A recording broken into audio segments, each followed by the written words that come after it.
నా phone number ఉంది కదా అని నా గురించి సింపుల్ గా తెలుసుకుందాం అనుకుంటున్నావు, కానీ అందులో నీ గొప్పతనం ఏముంది? నువ్వు నీ సొంత బుర్ర వాడి నన్ను కనుక్కో, అప్పుడు నమ్ముతాను నువ్వు తోపని. రేపటికల్లా నువ్వెవరనేది నీకే చెప్తా. మై డియర్ ఫ్రెండ్స్, ఆ అమ్మాయి ఎవరో తెలుసుకోవడమే మన ఏకైక ఎజెండా. నిన్న వాడితో ఒక ఆట ఆడుకున్నా. ఏ ఆగు, నిన్న రాత్రి 11 గంటలు నువ్వే కదా మా వాడికి చేసావు. Waste fellow. ఇలా కొట్టిందంటే భయ్యా, ఈ వీధిలో జొమాటోలో ఆర్డర్ పెట్టి అమ్మాయిలు ఎక్కడ ఉంటారు? నేనే. నేను అడిగింది అమ్మాయిల గురించి భయ్యా.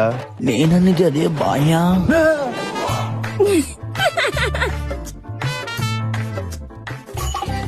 ఏ ఒకసారి ఆగు. ఒకసారి నీ స్వీట్ వాయిస్ తో హలో అనవా? హలో. బర్రీ కొంత బిర్యానీ తినుకోపా. Waste fellow.